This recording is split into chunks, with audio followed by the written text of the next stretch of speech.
Alright, so this is my method of turning plastic into wood, or something that looks like wood. This is what we're working on today. This is the cab off of a Heartland Locomotive Works G-Scale 440, and I've already taken the liberty of masking off the sides where the lettering is, because I want that to stay the way that it is, and airbrushing the whole thing with Tamiya Wooden Deck Tan. I forget the number, but I'll put it up on the screen here. So the undercoat is Tamiya paint, which is alcohol-based, and then the wash on top of it is going to be Vallejo paint, which is water-based.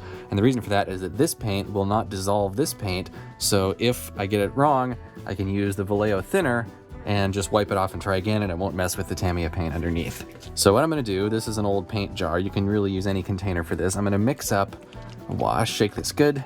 This is Vallejo Model Air Mahogany. You can use any dark brown color. Put some of that in there.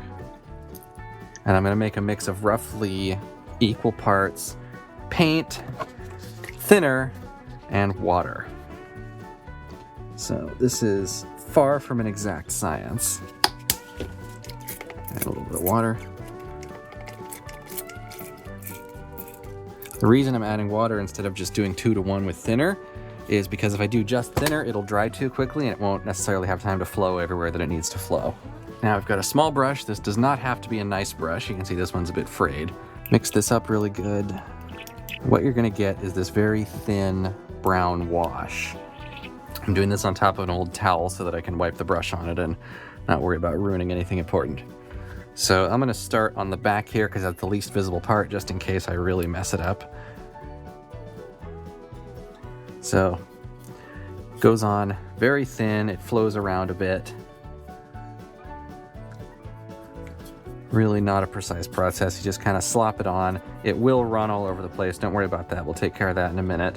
That's why we use water, so that it'll stay wet long enough to take care of that. It will also bubble a little bit, again, not a problem. Just try and get all of the surface covered, including the edges here.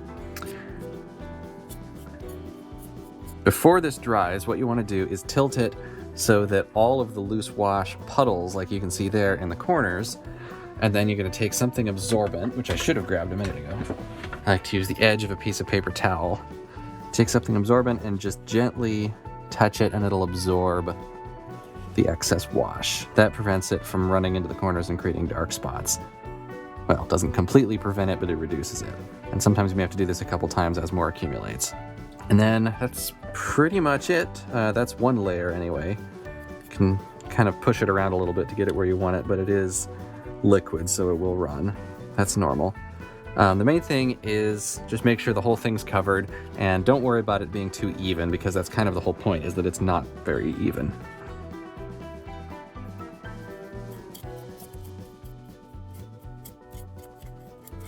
Make sure to get it inside the window frames.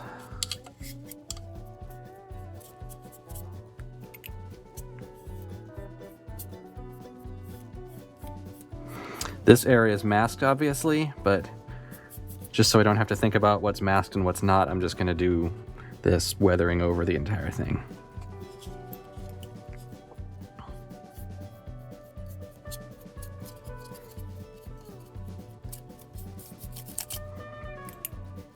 And re-dip the brushes off as needed.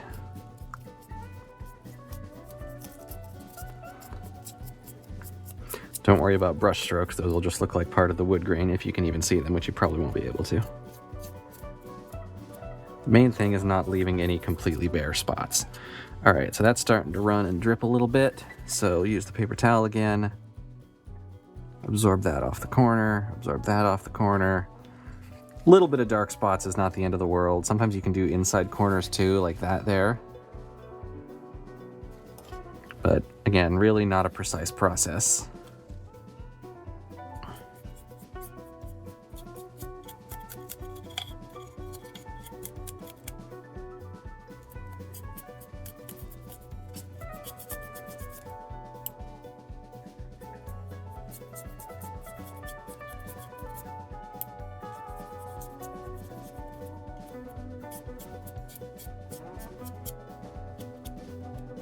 And then tilt it, let it drip, Main thing with tilting is you just want to get a corner at the bottom because that's where it'll naturally try and gravitate to.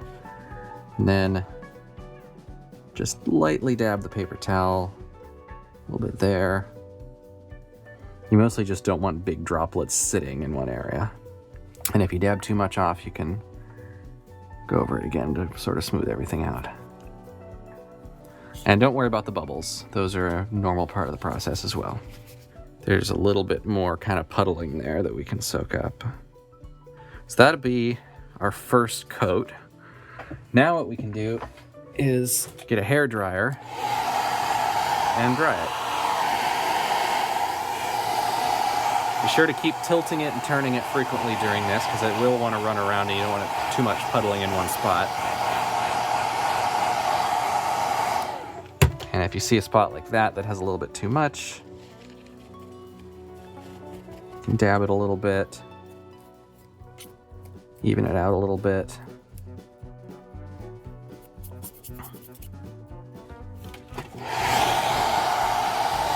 The air from the hairdryer will sort of push it around. If you have to have bits collecting, try and get them somewhere like that under the roof where they're not going to be visible.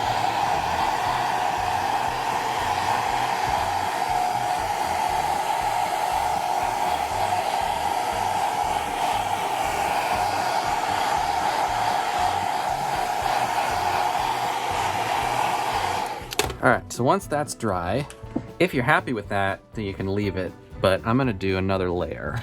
The more layers you do, the darker it will get. So just get it to however dark you want the wood to be. I want this to be sort of medium, so I'm gonna do maybe 2 layers, maybe 3, but probably 2 will be enough, we'll see. So basically just do the whole thing over again. Now you may notice if there's dark spots that this may scrub them off because the thinner will dissolve dried paint. Don't worry about that, just go a little light on the brush.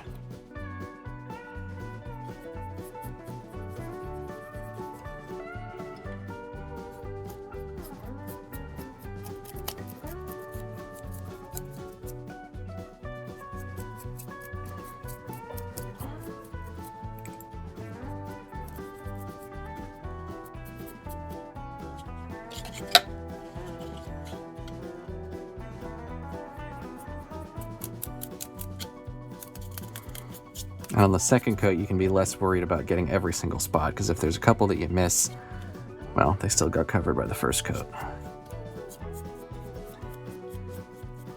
On the contrary, if there's any spots that you do see that you missed on the first coat, you can go ahead and cover those on the second. But here you can sort of see the contrast between the first coat and the second and how dark it is.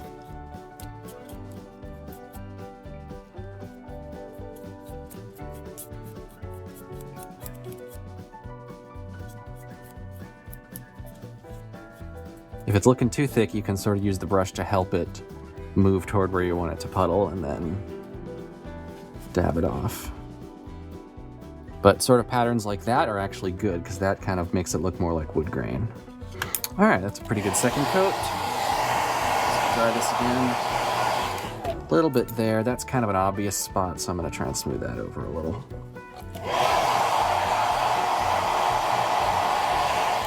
Actually, I missed a little bit on the second coat right up here under the edge.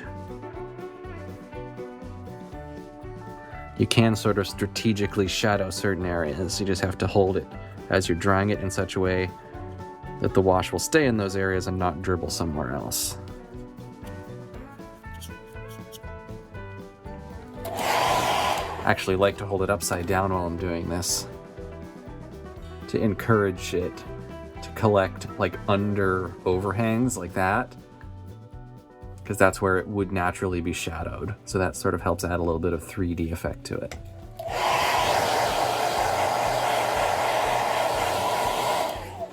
And you will find that it continues to drip and run in a few places, and you may have to get in there with the paper towel again. But again, don't sweat it too much because wood grain does vary. You may get a little bit more of a grain effect if you continue brushing as it dries and sort of guiding it around. That I might leave because it looks kind of cool. Alrighty, well I think that is looking pretty good. Obviously I am going to clear coat this, partly to make it more durable and part to give it sort of a shiny varnished look. I'm thinking about using full-strength dark brown paint to do these window frames. I need to look at pictures of some real locomotives and see what that usually looks like. So this is the locomotive I'm kind of loosely basing this on, and if you look at the windows, you'll see that it actually is the same color as the surrounding wood, and now my finger. So I think I'm going to leave the window frames alone. I think they look okay as they are.